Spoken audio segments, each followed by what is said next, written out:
नई औद्योगिक, अब नई औद्योगिक नीति है या जो नई नीति है वो किस पर आधारित है? पूंजीवाद पर। किस पर है? पूंजीवाद। आ गया क्या समझ में? अरे आ रहा है। अब देखो, अब समझना है इसको बिल्कुल। ये कोर सेक्टर कितने थे? 17। अरे कोर सेक्टर कितने थे? 17। ध्यान से सुनो, 17 को घटाकर केवल 3 क्षेत्र ही रखे। केवल कितने रखे? 6। अरे 17 को घटाकर केवल कितने रखे? 3। यानी सरकार के क्षेत्र केवल कितने रह गए? 3। बाकी सबको प्राइवेट में खोल दिया। अब समझ लो, अब समझ में आ जाएगा आप समाजवाद से किसकी तरफ आ रहे हैं? पूंजीवाद। अरे 3 का मतलब परमाणु ऊर्जा एक तो, और एक परमाणु मतलब खनिज। ये दोनों सेंसिटिव विषय हैं क्योंकि इनका दुरुपयोग हो सकता है। तो ये तो पूर्णतः सरकार के अंडर में है। एक कौन सा? रेलवे। कौन सा? रेलवे। बाकी सबको प्राइवेट में खोल दिया। अब धीरे धीरे 2 आ रहे हैं। कितने आ रहे हैं? 2 क्योंकि रेलवे का भी आंशिक रूप से निजीकरण हो रहा है। अरे रेलवे को भी धीरे धीरे किस में ले जा रहे हैं? निजीकरण में ले जा रहे हैं ना। तो रेलवे भी किस में जा रहा है? निजी में आ गया। तो अब आप सोच सकते हो पहले कितने क्षेत्र थे? 17। अब कितने क्षेत्र हो गए? केवल 3। और वर्तमान में धीरे धीरे कितने पे आ रहा है? 2 पे। कितने पे? 2 पे आ रहा है। क्योंकि रेलवे का भी, रेलवे क्या है? प्राइवेट में जा रहा है। क्योंकि रेलवे की प्राइवेट ट्रेन चल चुकी ना। पहली प्राइवेट ट्रेन कौन सी? तेजस।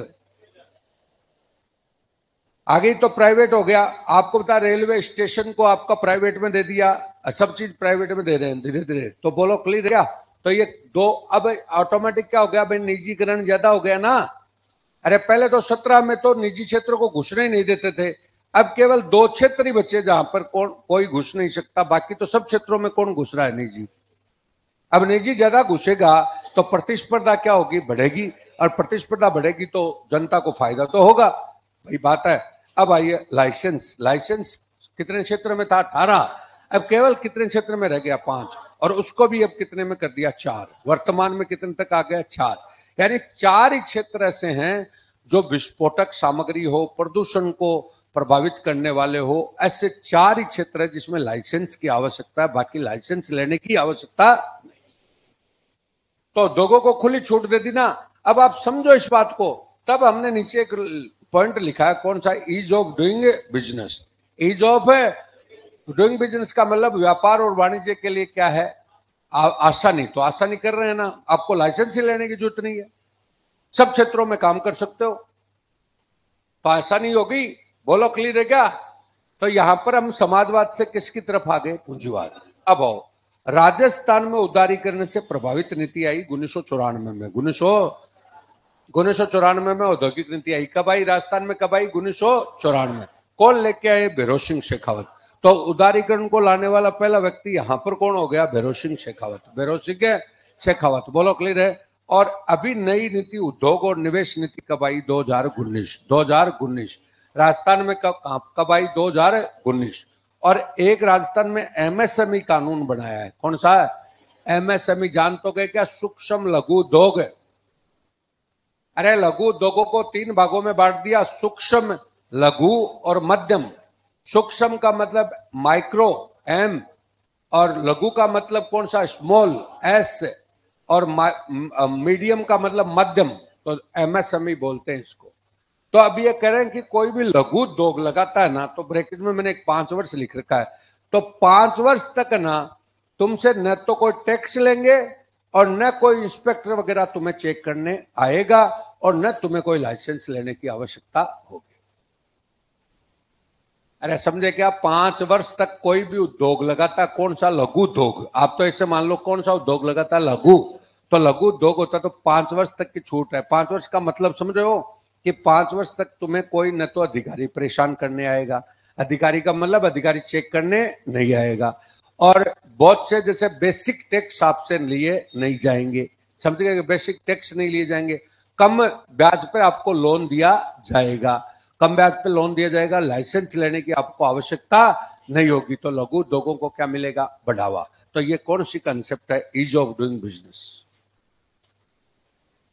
आ रहा है क्या बात? ये सब चीजें अगर बेसिक जहन में, तभी आगे समझ सकते हो। अब क्वेश्चन क्या आना है कि ईज ऑफ डूइंग बिजनेस है। ईज ऑफ डूइंग बिजनेस में भारत का कौन सा स्थान है? क्वेश्चन कौन सा आना है? ये राजस्थान का कौन सा स्थान है? चलो, कुछ भी पता नहीं है। अब मैं इस लेवल पर पढ़ाता हूं तो इनकी कहानी खत्म है भाई। कहने का मतलब, मैं कल बात हो रही थी मेरी एक जगह, तो वो बोल रहे, मैंने कहा हिस्ट्री कल्चर ज्योग्राफी के सिवाय जानते ही नहीं कि कोई जीके भी होता है क्या।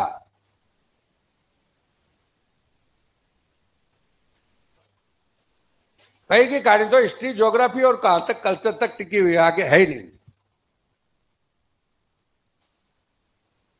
अब क्या क्या देश में परिवर्तन हो रहा है, क्या क्या चीजें आ रही है, अब इतनी चीजों का बेस बनता है, तब जाकर वो करंट की चीजें क्या आती है, दिमाग में आती है।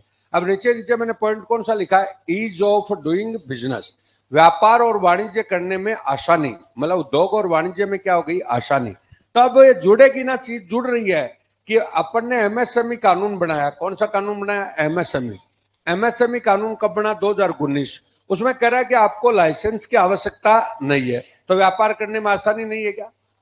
5 साल तक कोई भी इंस्पेक्टर आपको चेक करने नहीं आएगा। दो बात, आसान किस्तों पर आसान आपको लोन देंगे, यानी सॉफ्ट लोन देंगे। कौन सा लोन देंगे? Soft loan.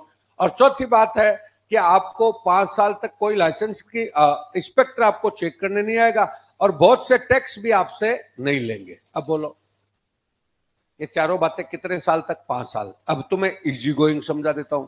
इजी गोइंग कैसे समझाऊं? कि जैसे घर वाले हैं, तुम अभी नौकरी के लग रहे हो, और तुम्हारा कोई मान लो बाई चांस नौकरी में सक्सेस नहीं हुए, तो पिताजी कहते हैं तू कोई धंधा कर ले भाई, बिजनेस कर ले, ये 5 लाख रुपए तो बेसिक ले, बेसिक मतलब मूल पैसा ले ले, बेसिक को लोन दे दिया है। और देख, हम तो 2 साल ना 5 साल तक तेरे को छेड़ेंगे नहीं। छेड़ेंगे का मतलब है, न तो तेरे से घर में कोई खर्चा लेंगे, रोटी तू घर पे खा, दुकान पे जा, और तेरा जो पैसा आता है तो उससे तेरी दुकान बढ़ा।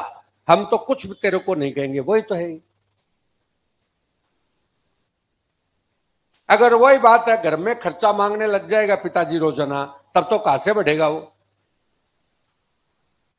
तो ये क्या कर रहा है एमएसएमई में? बोलो, एमएसएमई में क्या कर रहा है कि न तो टैक्स लेंगे, न तुम्हें कोई चेक करने आएगा, लोन ऊपर से देंगे, तेरे धंधे को आगे बढ़ा।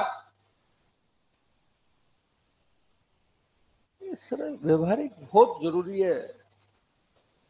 यह ऑटोमेटिक कौन हो गया? Ease of doing business. कौन सा हो गया? Ease of doing business. बोलो, हुआ कि नहीं? दूसरी बात, इधर देखो, ये टोटल आपकी बात हो गई। इधर आपको लाइसेंस कितने क्षेत्र थे? बोलो पहले 18। अरे पहले कितने थे? 18। अब लाइसेंस में कितने? 4। 4 क्षेत्र हो गए। 5 की जगह कितने हो गए? 4। शुरू में 5 थे, बाद में कितने हो गए? 4। अब 4 ही क्षेत्र में देश में लाइसेंस की जरूरत है, तो आपको नौकरशाही के चक्कर नहीं लगाने पड़े ना। अरे लाइसेंस के लिए किसके चक्कर लगाने पड़ते हैं? अधिकारियों के। तो अधिकारियों के चक्कर लगाने क्या हो गए? बंद। तो ये ईज ऑफ डूइंग बिजनेस ही तो है। चलो, तो थोड़ा सा समझोगे तभी। नहीं, ईज ऑफ डूइंग, इसको यही नहीं पता लिखना, क्या क्या मतलब है उसका? आया? बोलो, क्लियर है क्या? अब है, ये तो हो गया, मतलब ये। अब दूसरा नंबर है विदेश व्यापार। कौन सा? विदेश। विदेश व्यापार का मतलब, विदेश से व्यापार या तो आयात होते हैं या निर्यात होते हैं। अरे भाई, कहने मतलब सीधी भाषा में अपन व्यापार को क्या बोलते हैं? जरा बताओ, व्यापार को क्या बोलते हैं सीधी भाषा में? क्रय विक्रय।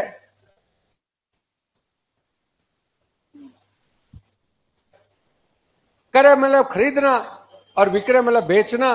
तो वो उसको वहां पे नाम विश्व स्तर पर ये दे दिया, आयात और निर्यात। क्रय विक्रय। और क्रय विक्रय का काम किसमें होता है? वाणिज्य में। वाणिज्य किसे कहते हैं? कि चीजों को खरीदना बेचना क्या कहलाता है? वाणिज्य। इसलिए वाणिज्य मंत्रालय में आ गए। सरल भी बहुत है अगर थोड़ा सा भी दिमाग लगाए तो। अब आयात और निर्यातों का जो ब्यौरा होता है, अब हर देश क्या चाहता है? बोलो, पहला नंबर कि मेरे आयात तो क्या हो? कम, और निर्यात क्या हो? ज्यादा। अब निर्यात ज्यादा होंगे मेरे, सुनना, निर्यात ज्यादा होंगे तो मेरे पास विदेशी पैसा आएगा। विदेशी पैसा आएगा तो विदेशी मुद्रा भंडार क्या होगा? भर जाएगा। तो विदेशी मुद्रा भंडार जितना भरेगा तो हमारे देश को क्या होगा? फायदा। एक तो ये बात, बोलो, क्लियर है क्या? तो विदेशी मुद्रा भंडार ये सब आ गया, तो विदेश व्यापार नीति किसके लिए बनेगी? अपने निर्यात बढ़ाने के लिए। बोलो नंबर 1। एक बात, एक हम क्यों बनाएंगे? हम ऐसे नियम बनाएंगे कि विदेशी पूंजी भी हमारे आए। तो कौन सा? एफडीआई। अरे बताया था ना, एफडीआई प्रत्यक्ष विदेशी निवेश। तो एफडीआई आएगी तो हमारे उद्योग धंधे बढ़ेंगे, तो देश का क्या होगा? विकास। तो वो कौन काम करेगा? विदेश व्यापार नीति। तीसरी कौन सी? कर नीति। कर नीति में क्या होता है? बोलो।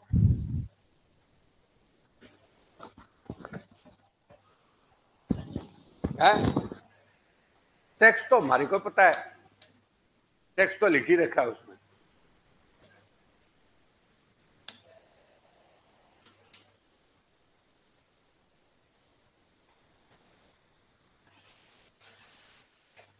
तुम स्टेशन जा रहे हो,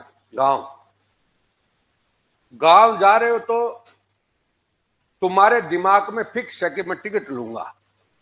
ध्यान से सुनना, दिमाग में क्या फिक्स है कि मैं टिकट लूंगा।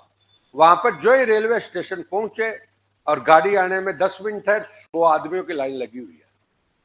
कितने की? 100 आदमियों की लाइन है। आपके दिमाग में बिल्कुल फिक्स था कि मैं टिकट लूंगा, लेकिन 10 मिनट में ट्रेन जा रही है और 100 की क्या लगी हुई लाइन। तो तुम्हें ऐसा सोचना पड़ेगा, यार देखी जाएगी, चढ़ जा। तो आपने टिकट नहीं ली। बोलो क्लियर है क्या? नहीं ली ना, क्योंकि वहां पे लाइन में नंबर नहीं आता आपका, ट्रेन छूट जाती है आपकी। बोलो क्लियर है क्या? मानस था, लेकिन आपने टिकट नहीं ली। एक बार टिकट नहीं ली, एक नंबर। नंबर 2, आपके राजस्थान रोडवेज या बस का किराया तो है 50 रुपया। कितना रुपया? 50। आपके गांव में पहुंचने का बस का किराया कितना है? 50। और रेलवे का किराया है 70 रुपया। कितना रुपया? 70। ध्यान से सुनना। अब तुम्हारी बस छूट गई, बस तापेक कर रही है, खाली एक ही काम है, 3 मिनट से लग रही है बस तापेक। मतलब जैसे 6ठी 7वीं वाली क्लास होती थी ना, वो 10 मिनट पहले बस तापेक करने लग जाते। क्या 3 मिनट से लग रही है? हो गई क्लास। क्या परंपरागतता छोड़ते ही नहीं। बहुत। अब आइए, तो अब तुम्हारा है कि भाई स्टेशन पे इसकी 70 रुपया लग रही है और उसकी कितनी लग रही है? 50 लग रही है। अब तुम्हारी बस निकल गई, तो तुम्हें मजबूरी से कहां पे जाना है? ट्रेन में। मजबूरी में जाना है ना, तो तुम देखते हैं 70 रुपया लगेगा, देखी जाएगी, पकड़ेगे तो ठीक है, नहीं पकड़े तो ठीक, बैठ जा। तो फ्री में चले गए। अरे चले गए ना फ्री में, तो किस कारण से फ्री में? तुम 2 वजह से रेलवे को नुकसान पहुंचा है। किस वजह से? एक तो नियम की जटिलता थी। नियम की जटिलता नहीं है कि लाइन लगाओ और टिकट लो। एक तो नियम की क्या होगी? जटिलता। और एक कर की दरें क्या थी? ज्यादा। मतलब टिकट की दर क्या थी? ज्यादा। समझ गए? दर क्या थी? ज्यादा। तो जितनी दर ज्यादा होती है टैक्स की और जटिलता होती है नियमों में, क्या होती है? जटिलता, उतनी टैक्स की चोरी ज्यादा होती है। तो कर नीति में ना, एक तो नियम सरल बनाए जाते हैं। नियम क्या बनाए जाते हैं? सरल। और एक टैक्स की दर क्या की जाती है? कम। तब कर की चोरी नहीं होती, कर को बढ़ावा मिलता है। खाली इतना ही बदलना होता है। अब क्वेश्चन आया हुआ है किसमें? सब इंस्पेक्टर में, कि कर चोरी कब होगी? तो जब कर की दरें क्या होंगी? ज्यादा, और नियमों में क्या होगी? जटिलता। तब तो कर की चोरी होगी, नहीं तो कर की चोरी नहीं होगी। अब उल्टा बोल रहा हूं, सुनना। रेलवे ने कर मतलब टिकट का सरलीकरण कर दिया। क्या कर लिया? सरलीकरण, कि तुम ऑनलाइन टिकट ले सकते हो। क्या ले सकते हो? ऑनलाइन। तो तुम दुर्गापुरा भाग रहे हो या गांधीनगर भाग रहे हो, तो भागते भागते तुमने मोबाइल में सेट कर लिया, तो प्रक्रिया क्या हो गई? सरल।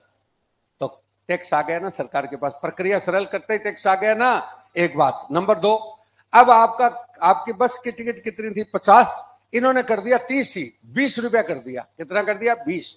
तो तुम एक दिमाग में लगाते हो, यार 20 रुपए के लिए कौन बेइज्जती कराएगा, ले ले।